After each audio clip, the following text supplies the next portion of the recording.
Você já sabe como interpretar o sintoma que vem do contexto emocional?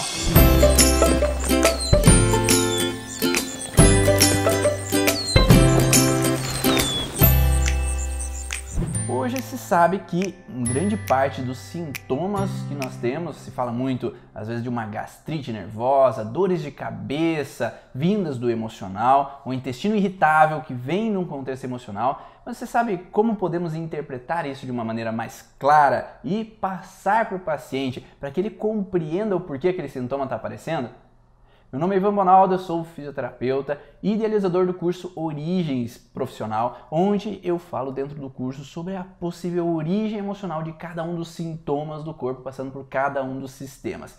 E hoje eu vou explicar um pouco mais profundamente para você aqui como você pode interpretar o sintoma do teu paciente só olhando a função desse órgão. É isso aí. Não sei se você já parou para prestar atenção naquelas pesquisas que se falam sobre a ressonância magnética, onde se olha o contexto cerebral e a funcionabilidade de cada zona da região cerebral. Quando se faz uma pesquisa do paciente para ele exercer um movimento enquanto está na ressonância, ele vai ter então uma ativação numa zona específica do cérebro. Só que quando é falado para essa mesma pessoa imaginar ele fazendo esse mesmo movimento, a mesma região do cérebro é ativada. Ou seja, quando o cérebro, a gente faz uma ação real, há uma ativação, mas também quando a gente imagina que está fazendo aquela mesma função, a mesma ativação. Então, quando nós falamos de um conflito emocional, nós vamos ter a ativação da mesma zona cerebral, tanto quando a gente vive no real a situação, quanto a gente vive no simbólico essa situação. Eu vou dar vários exemplos aqui para você entender um pouquinho melhor como funciona esse processo. Então imagine você passando em frente a um restaurante e esse restaurante tem aquele cheiro daquele alimento que você gosta tanto. Seja um cheiro de pizza ou de um bife à parmegiana, seja um cheiro que seja daquele alimento que faz tempo que você não come, mas que dá água na boca. E é isso aí, quando a gente vai comer um alimento, o que o nosso cérebro entende? Que eu preciso salivar para aumentar a capacidade de captar todo esse alimento para engolir todo esse bolo junto. Porque se ficar pedacinhos e pedacinhos na minha boca, eu não vou conseguir engolir, porque vai estar um para um lado, outro para o outro. Então eu salivo para colocar todo esse bolo de alimento no mesmo lugar e eu conseguir engolir de uma maneira mais fácil. Então esse processo é real. Quando eu sinto o cheiro, eu salivo e agora vou comer. Você já deve ter visto aquelas testezinhos, né? Imagine que você está pegando aquele limãozinho verdinho no pé ali do limoeiro. Você agora vê aquela textura daquele limão, começa a cortar ele e sai aquelas gotículas de limão e muitas pessoas começam a salivar só de imaginar o limão sendo cortado. Por mais que ele é azedo, não é? Então se você colocasse na boca, às vezes não vai ser tão bom assim. Mas o cérebro começa a estimular a glândula para que haja então essa produção de saliva para que eu consiga impregnar aquele alimento de saliva e conseguir engolir de uma maneira mais fácil. Mas quando nós olhamos para o contexto emocional também, a gente pode interpretar de uma mesma forma. Quando eu idealizo algo, né? Quando eu estou passando na frente do restaurante, eu idealizo aquele alimento como dentro da minha boca, porque eu desejo ele, eu almejo estar com aquilo para mim. Eu falo para minha esposa que quando a gente passa no aeroporto, quando passa em algum restaurante, tem aqueles amendoins caramelados lá e tem aquele cheiro naquele lugar, já dá água na boca e eu quero comer aquilo lá.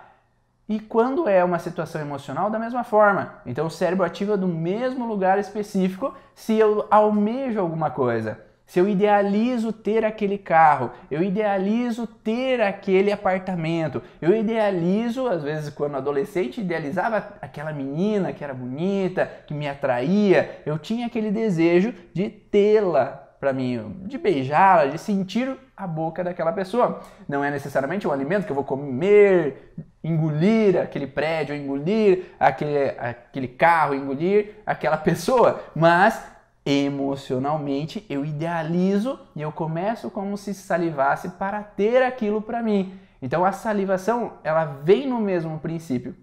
E a criança da mesma forma, se um bebê, ele idealiza o seio da mãe, idealiza o mamá, ela começa a chorar porque ela quer o leite, mas a mãe às vezes não tem, ou a mãe às vezes teve dificuldade, tem dor na amamentação, não quer mais dar o leite, aquela criança entra num processo de idealizar algo que eu não tenho.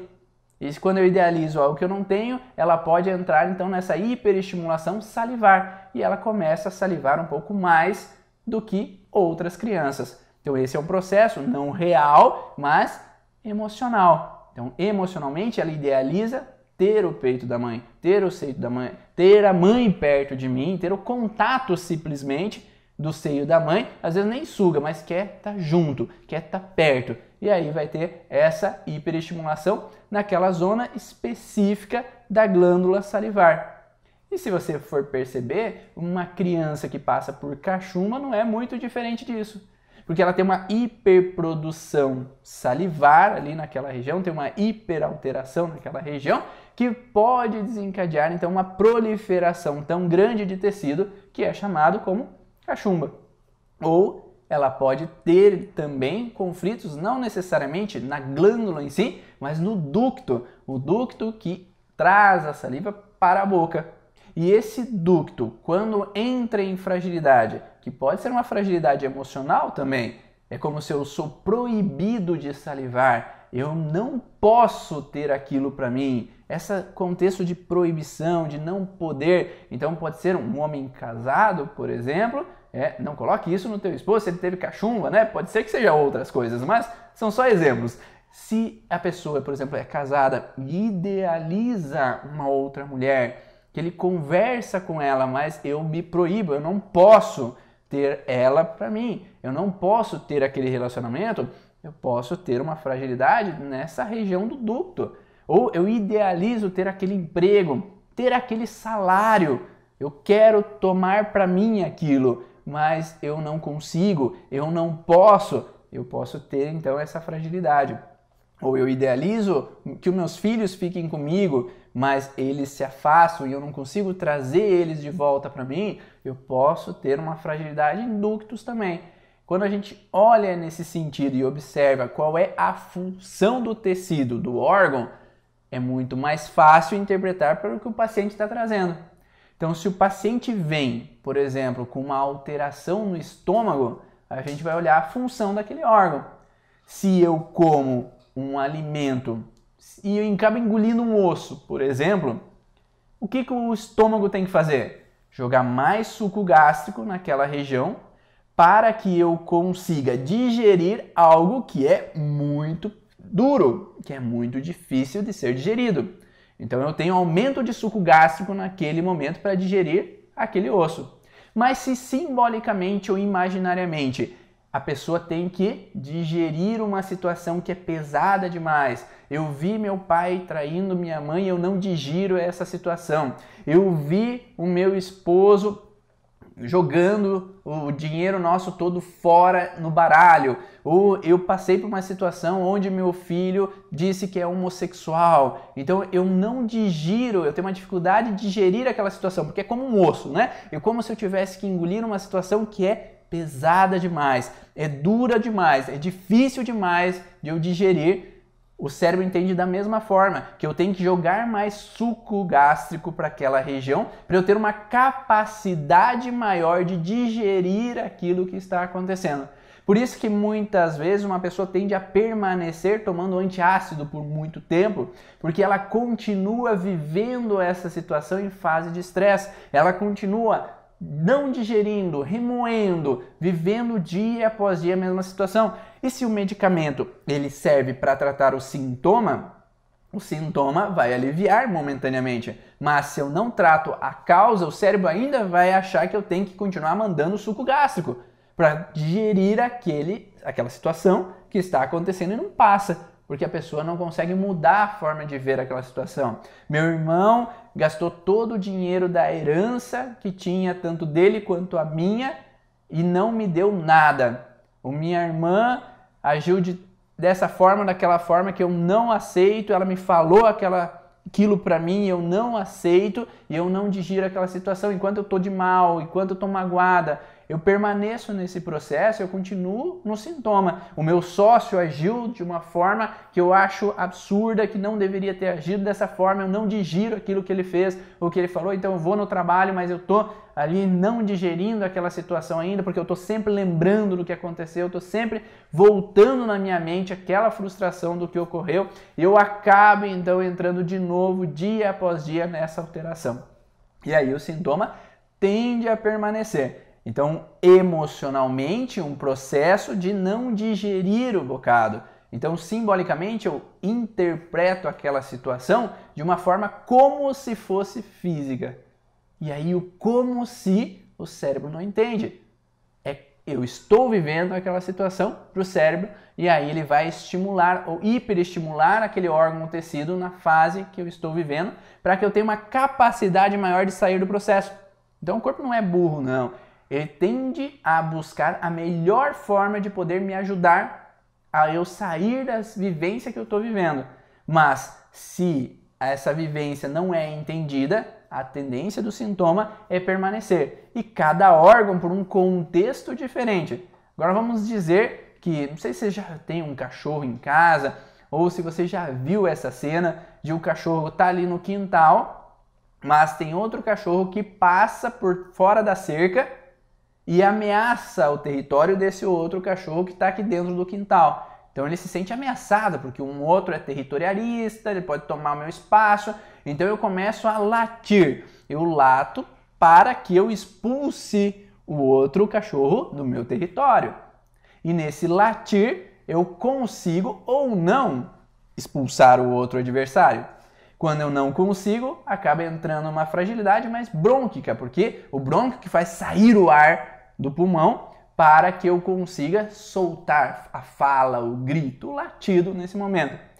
Mas se eu tenho um contexto do mesmo perfil emocional, não necessariamente estão invadindo o meu território ali em casa, estão tomando o meu lugar e eu tenho que gritar para que saiam dali, mas eu vejo um senso de ameaça sobre o meu território, onde um colega de trabalho vem ali dar palpite no meu trabalho, vem querer invadir o meu território, vem querer tomar o meu serviço. E eu sinto essa ameaça rondando, mas eu tenho que manter a política de boa vizinhança, eu não posso confrontar, eu não posso reagir. É sempre quando eu me sinto de mãos atadas sem poder fazer algo, o pulmão que vem nesse contexto de dissuadir, de soltar o ar para falar, para criticar, para xingar aquela pessoa que está me representando uma ameaça, ele entra em fragilidade. E nesse momento uma necrose tecidual vai acontecendo naquele pulmão que vai gerando uma disfunção. E quando enfim aquele colega de trabalho sai do trabalho, ele para de me incomodar, aí entra o processo inflamatório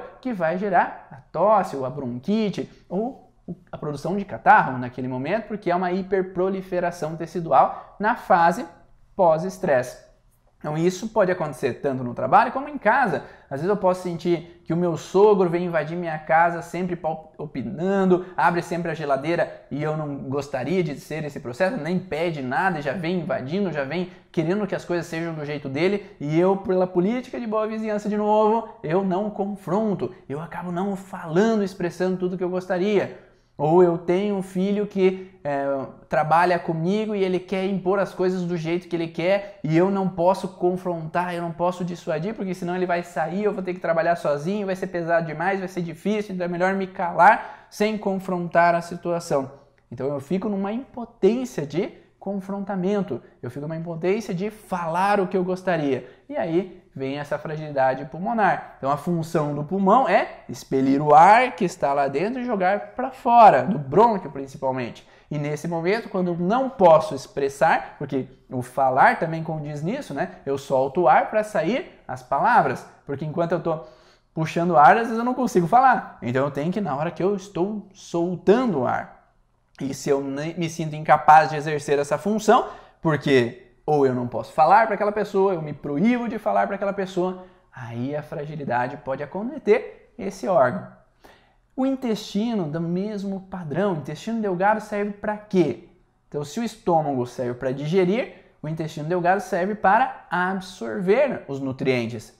Então o estômago digeriu, agora ele quebrou todos os nutrientes para que sejam absorvidos da melhor maneira possível pelo intestino delgado e duodeno. Só que se uma substância tóxica que o meu corpo ingeriu não digeriu direito, eu não posso tornar para mim. Aquela substância vai fazer mal para o meu corpo, então eu tenho que eliminar aquela substância. Eu tenho que jogar ela por vias fecais, para que não me cause um grande transtorno. Então, quando eu não consigo assimilar uma situação, agora olhando pelo contexto emocional, está acontecendo alguma coisa em casa, mas eu não consigo entender o que é, eu não consigo interpretar. Se é uma criança, mais fácil ainda, né? Porque se é uma criança, ela vai ver o pai e a mãe irritados, vai ver situações acontecendo em casa, que o clima não está legal, mas ninguém conta para ela o que está acontecendo.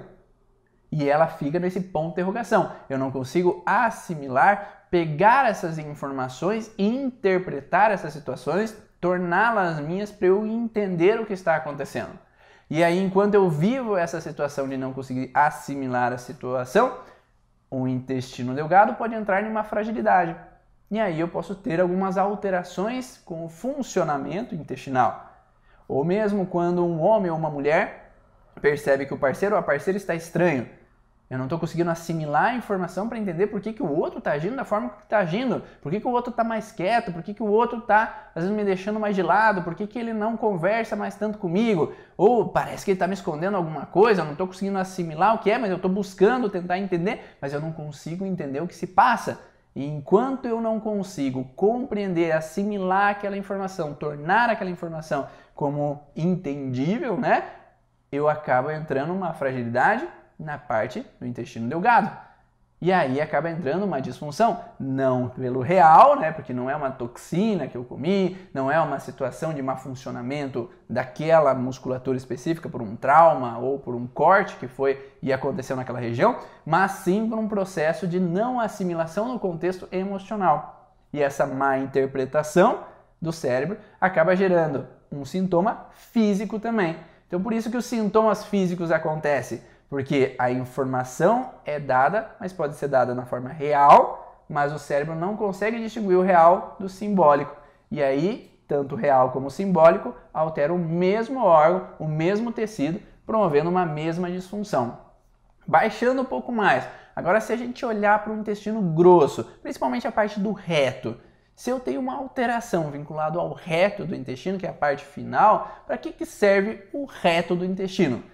Ainda tem um pouquinho de conotação de absorção, de líquido, né? Mas o principal é evacuar. O reto serve para eliminar a sujeira, né? Não vou falar a M, né? Mas a sujeira que eu engoli, digeri, meu corpo assimilou através do intestino o que era bom, o que não era bom, e o que não era bom agora está na hora de evacuar.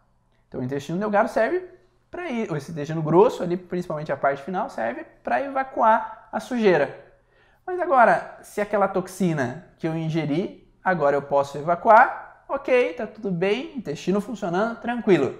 Mas se a gente pular para o emocional, se tiver uma situação emocional de sujeira, de uma coisa ruim que aconteceu, uma coisa desagradável, mas tóxica até para mim, uma pessoa tóxica que acontece, mas que eu não consigo evacuar aquela situação que aconteceu, o intestino delgado, o intestino grosso ali na parte final pode entrar numa fragilidade, que algumas pessoas acabam tendo até, na fase pós-estresse, uma inflamação chamada de retocolite. Essa retocolite ela vem desse processo inflamatório naquela região específica. Então, quando nós temos essa sensação, talvez dificuldade de evacuar aquela sujeira que o meu esposo fez, então eu posso aceitar tudo, que ele me traiu, mas com a minha melhor amiga, isso eu não aceito. Então eu engulo, boto goela abaixo, eu até tento assimilar os porquês da situação, mas isso eu não aceito. Então eu fico preso, entalado ali essa sujeira que eu não consigo evacuar. Ou eu posso aceitar tudo, mas não na minha cama. Ele fez na minha cama isso. Então eu entro numa relação que eu aceito, eu assimilo, eu até posso considerar algumas coisas, mas porque foi na minha cama eu não aceito de forma nenhuma. Então eu posso ficar engasgado, entalado, não aqui em cima, mas lá embaixo, com relação a essa situação que eu não consigo evacuar. Eu até tentei digerir, até tentei assimilar, mas na hora de evacuar eu não perdoo, porque cada vez que eu deito na cama lá eu me lembro dessa situação, do que aconteceu, e aí eu não consigo aceitar e essa situação não passa. Então eu continuo permanecendo naquele estresse. Eu posso aceitar tudo perante o que meu pai era alcoólatra, que meu pai agiu da forma com que agiu por muitos momentos, mas eu não aceito que ele deu toda a herança para o meu irmão homem e não para mim porque eu era mulher. Antigamente tinha muito essa cultura, não é? De que os homens tinham direito às mulheres porque casaram com homens e os homens vão ser responsáveis para dar sustento para essa mulher. E aí, para essa mulher, talvez com a forma de pensar diferente, com esse contexto cultural diferente que vem, ela não aceita essa situação. Então eu posso aceitar tudo que meu pai fez, mas isso eu não aceito. Eu posso aceitar tudo que meu irmão fez, mas isso eu não aceito. Eu posso aceitar que o meu filho é homossexual, que o meu filho tem um parceiro, mas na minha casa trazer ele eu não aceito. Então eu posso aceitar tudo, mas que o parceiro venha e eles durmam na mesma cama na minha casa, eu não posso aceitar. Então eu até engoli, eu até digeri a situação, mas na hora de evacuar não foi legal. Eu até posso aceitar que minha filha tem parceiros, que ela tenha mais de um relacionamento, mas eu ver aquele parceiro, ou ver quem é aquele parceiro, tive até pacientes assim que falam, porque aquele namorado da minha filha, cabeludo, todo tatuado, eu até aceito, mas é difícil aceitar o estilo dele de ser. Então essa relação de eu posso aceitar tudo menos isso, fica ainda alguma coisinha de resquício que eu não consigo evacuar, que eu não consigo aceitar por completo. Então isso conota também, se a gente for pensar num contexto meio global, de um contexto de dificuldade em perdoar alguma coisa. Então eu posso aceitar tudo, mas perdoar isso que a pessoa fez, eu não consigo. Então é como se ficasse entalado apenas um padrão conflitivo ali com relação àquilo que aconteceu, e eu não consigo evacuar, que acaba trazendo uma fragilidade com relação ao reto do intestino, desencadeando um sintoma para aquela pessoa. Vocês viram que pode ser inúmeras possibilidades, não necessariamente os exemplos que eu dei é exatamente o que o teu paciente teve, mas era um contexto para você começar a analisar os tipos de padrões conflitivos que podem ser trazidos em cada uma desses sintomas, cada uma desses contextos articulares, musculares. Falando em articulação, musculatura, nós podemos também ter esse padrão com relação à parte óssea ou muscular. Então imaginemos que o tornozelo, ele serve para quê? Ele serve para virar meu pé para a direita, para a esquerda, para eu dar o passo, então eu ergo e abaixo para fazer um movimento. Para que eu consiga andar, eu tenho que ter um movimento do tornozelo de uma maneira adequada. Ele tem que ter uma mobilidade boa para que eu consiga fazer a minha caminhada, para que eu consiga me deslocar.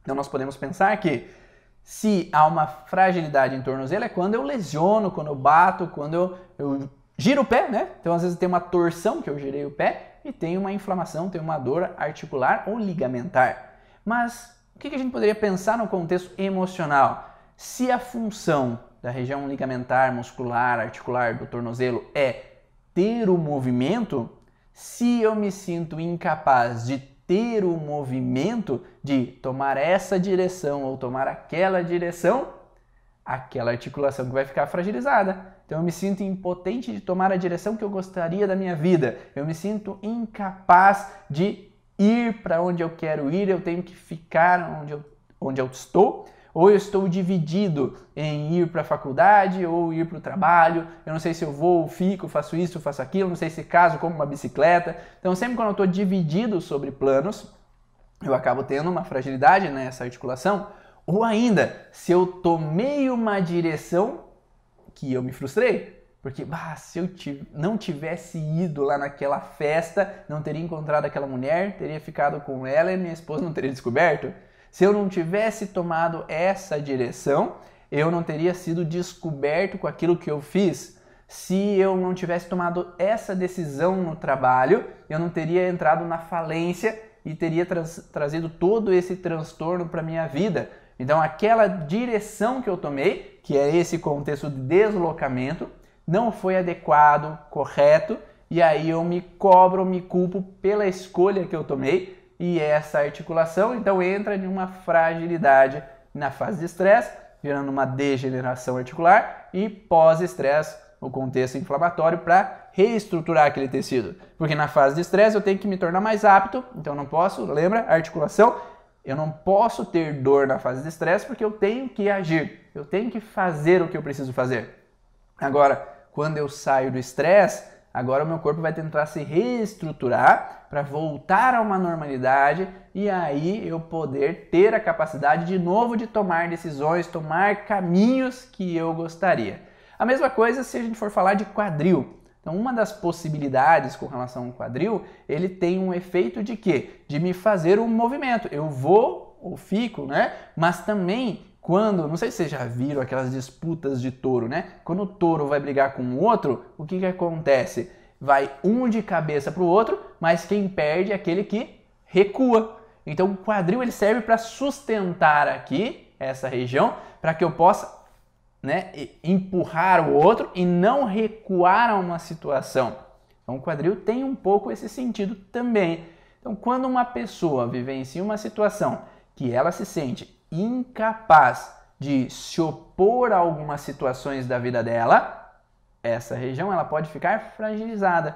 Então vamos dizer que eu tenho uma situação de confrontamento com um sócio, um confrontamento com um funcionário mesmo, que eu quero que as coisas sejam do meu jeito, mas ele quer que seja do jeito dele e eu não consigo me opor às situações. Eu acabo tendo que recuar, eu acabo tendo que ceder à situação para que não gere um grande transtorno, para que eu não perda aquele funcionário que é extremamente importante para mim, para que eu não perda aquele investidor que é o meu sócio, que trouxe todo o dinheiro ali para o ambiente de trabalho e que aquele dinheiro é extremamente importante para que tudo funcione da maneira que funciona. Se eu não tiver aquele dinheiro, eu vou falir. Então é importante eu ter essa pessoa ali, então é melhor eu recuar ao conflito do que permanecer nele e isso ser um problema para mim ou para a empresa. E essa incapacidade em me opor à situação, ela acaba traindo uma fragilidade, então uma necrose tecidual na região da cabeça, então relacionado ao quadril,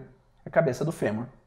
E quando eu entro na fase de relaxamento, quando saiu aquele conflito, as coisas estão melhor, a gente está em harmonia, aí eu acabo tendo então um processo então inflamatório naquela região. Mas o quadril também pode ter um senso de dar suporte aos outros. Quando eu tenho que sustentar o peso do meu corpo, não é assim que serve? Quando eu tenho o peso de todo o meu tronco, está em cima dos quadris. Os quadris dão sustentação, né? Os membros inferiores dão a sustentação no meu corpo para que eu me mantenha em pé. Mas se eu olhar pelo contexto simbólico, se essa função de dar sustentação, de dar suporte aos outros não está sendo eficiente, eu também posso entrar numa fragilidade em quadril. Eu posso pensar que os meus filhos estão passando por dificuldades financeiras, mas eu também não tenho para dar suporte e sustentação para eles, para que eles fiquem bem. Eu não tenho uma capacidade de poder dar suporte a meus pais que estão vivendo dificuldades, eu não estou conseguindo dar suporte que eu gostaria para eles porque eu não estou por perto, porque eu não tenho essa possibilidade, porque eu trabalho demais, eu não consigo estar junto para dar o suporte que eu gostaria. Então essa cobrança que eu posso ter dentro de mim, de que eu tenho que ser apto, eu tenho que ser capaz de dar suporte, sustentação aos outros, pode então entrar no processo então de fase de estresse, de degeneração daquela articulação e fase pós-estresse, um contexto inflamatório que vai gerar a dor, o sintoma e até a dificuldade de mobilidade. Um detalhe a mais no contexto articular é que se a pessoa permanece em fase de estresse, essa cartilagem vai ser degenerada e pode chegar ao ponto de ter uma rigidez no movimento. Essa rigidez no movimento, não tendo cartilagem para que o movimento seja adequado, vai bater osso com osso. E essa rigidez também pode provocar dor, não somente na fase pós-estresse. Pode ter sintoma sim na fase de estresse, quando a pessoa tende a permanecer naquele processo, naquela alteração, por muitos anos. muito tempo incomodado com o processo, muito tempo se incomodando com aquela situação e, por consequência, isso vai gerando então uma alteração. Deu para entender esse contexto? Ficou claro para você? Dá um ok para mim, coloca um curtir aí se deu para entender essa informação, para que eu possa saber se essas informações que eu estou passando fazem sentido para você e se você já usou isso na prática, se você usa com os teus pacientes ou se você já conseguiu ver alguns pacientes que você tem no dia a dia que, nossa, é isso mesmo, ele me contou essa história, só que eu não tinha ligado uma coisa com outra. Compartilhe aqui comigo para eu saber se faz sentido as mesmas coisas que fazem para mim, se faz sentido para você. E tente sempre observar que a função daquele órgão ou tecido, ela é traduzida tanto no contexto real, a função real que ele exerce no nosso corpo, é uma função também simbólica ou imaginária perante as situações emocionais que a gente vive. Então tente linkar quando tu for observar um paciente, só racionalizar um pouquinho. Não, então esse músculo serve para isso, esse órgão serve para isso. O que emocionalmente nesse sentido essa pessoa possa estar vivendo? E aproveita, compartilha com os teus amigos que são terapeutas, fisioterapeutas, psicólogos, que querem também começar a compreender um pouquinho melhor. Quando o paciente chega com dor, qual é a situação específica que pode trazer aquele sintoma, para que a prática clínica seja mais eficiente e dê mais e mais resultados de uma forma mais rápida. E eu te vejo no próximo vídeo. Tchau!